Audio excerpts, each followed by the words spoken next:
The day has finally come. After over 9 years, GTA Online has finally got an anti-cheat. But over the last 2 weeks, this anti-cheat has seemingly caused more harm to the community than good. Innocent players have been banned, the anti-cheat has barely worked, it started a war between modders and Rockstar, and has locked thousands of players out from playing GTA 5 ever again. And after hearing what it's done, you might be asking, why would Rockstar add this after 9 years?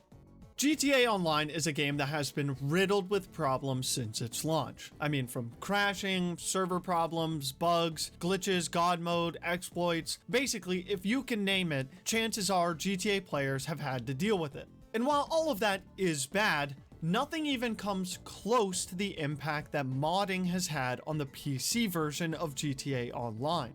Mod menus have been a never-ending headache for both players and Rockstar. I have already done a full video diving into exactly what modders have been able to do over the years, so I won't go into it fully here. But let's just say that these modders could do almost anything they wanted. They can kick you offline, corrupt your account, recreate Optimus Prime, etc. Various popular menus like Stand, Kitty-Ons, and 2-Take-1 have profited massively from selling these menus, and Rockstar has done practically nothing to stop it over the last 9 years. Sure, people get banned, but when it comes to the menus, there's only one mod menu that has ever been taken down by Take-Two. I don't think there is anyone on this earth who plays PC who can say they have never met a cheater in one way or another. And unfortunately, the problem has only gotten worse over the last 2 years. In 2022, the GTA 5 source code was leaked online, and in this source code was every line of code for the anti-cheat. This leak essentially gave modders a blueprint of how to create workarounds for Rockstar's anti-cheat, and that's exactly what they did. Since these leaks surfaced, over half of all online lobbies have had a modder in them in one way or another, and most of the time, it's more than one. But finally, just 2 weeks ago, a day came that people never thought would even be possible. Rockstar finally added an anti-cheat. This is a day that fans have been praying for since the game launched, but people had just kind of given up hope that it would ever come. For almost 9 years, the game went virtually without any form of protection from cheating. But now, Rockstar has decided to change that. Rockstar's new anti-cheat has caused a massive shitstorm for menu sellers, with one of the biggest menu sellers, Kitty-On, shutting down almost immediately after the announcement was made. It's safe to say that this anti-cheat scared a lot of people. Legitimate players were beyond excited, because players who were now caught cheating or modding in online weren't just at risk of an account ban, but also a hardware ban, which stops them from playing GTA 5 on that PC ever again. But as many of you watching right now know, this isn't quite how it went. Battleye is used by a bunch of different games like PUBG, R6, Escape from Tarkov, DayZ, and a bunch of others. And one thing that all those games still have in common is they still have a cheating problem. When it comes to GTA Online, some mod menu makers were able to find workarounds for Battleye in less than a day. And not only menu makers, but even some ordinary gamers was able to bypass it in a day as well. The reality of this situation is that the anti-cheat didn't stop the dedicated and malicious hackers that plague online. All it really did was scare the everyday players using menus to give themselves money. And when I put it like that, it makes it sound like that's exactly what Rockstar wanted to do. At the end of the day, the only thing that Rockstar was losing from these mod menus were shark card sales. And so, on their end, they've basically fixed the problem. So now, the only ones that have to suffer are the everyday players like us. I won't lie, when I logged back into GTA Online after this update, if I didn't know they added an anti-cheat, I would not have been able to tell. And to make matters even worse, the modders haven't just returned, they're actually fighting back.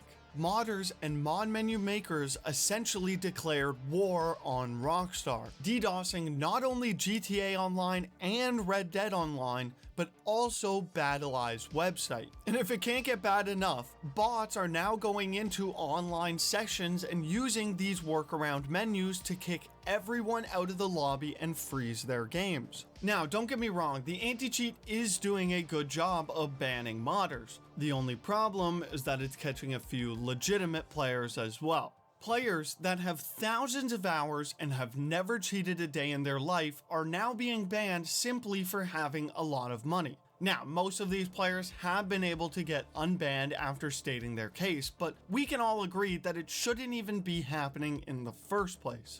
So not only has this anti-cheat done very little to solve the actual modding problem, but it's actually made the situation even worse. What if I told you that Linux and Steam Deck are not supported by Battleye, and that now those players are completely locked out from playing GTA 5 ever again? We are talking about a game that has been on the top 10 Steam Deck game charts since the handheld came out, that now every player is no longer able to play. So the anti-cheat has barely worked. It started a war that has affected everyday players and has now locked thousands of players out from playing their game. So with all of these bad implications pointing towards the anti-cheat doing more harm than good, why, after 9 years, did Rockstar finally decide to add an anti-cheat? And I do think that there is one simple theory. Adding an anti-cheat into a game this late in its life cycle can really only mean one thing, and that's that Rockstar is trying to do a bit of damage control. Even though it will still be a few years before PC players get there, in 2025, everyone is going to be moving to Vice City. And so, by Rockstar adding the anti-cheat now, it means that they're trying to make sure that GTA 6 isn't the same as GTA Online. Rockstar is well aware that with the hype this game has generated and the player base they are about to inhabit, they stand to lose a lot of revenue if the modding problem is as bad in GTA 6 as it is in GTA Online. Adding on the fact that Rockstar will most likely be pushing this game for the next at least 10 years, every dollar is going to count towards its longevity. We touched on earlier in the video that Rockstar has potentially lost millions of dollars in shark card sales because mod menus were accessible to anyone with a PC. And so by adding the anti-cheat, although they didn't solve the actual modding problem, they were successful in scaring a lot of people into ditching their menu out of fear of losing their account. It's no secret that shark cards are the foundation of GTA's revenue, and with Take-Two executives all signing contracts to gain more money from microtransactions, they now have a massive incentive to make sure that GTA 6 is able to earn as much money as possible, and by getting rid of the menus is one of the easiest ways to do that. I know that this is about the scummiest way I could have chosen to look at this anti-cheat situation, but you would be lying if you say I didn't have a point. Think about it, because it's either that or Rockstar has finally decided to care about its player base, and which one do you think is more likely? Now look, the anti-cheat undoubtedly has some serious problems it needs addressing, but at the very least, it is a step in the right direction. So now that Rockstar has done good to solve their money problem for the most part, so hopefully now they can focus on the actual modders that make GTA Online the lawless landscape that it is, and fix it so that GTA 6 will not be the same.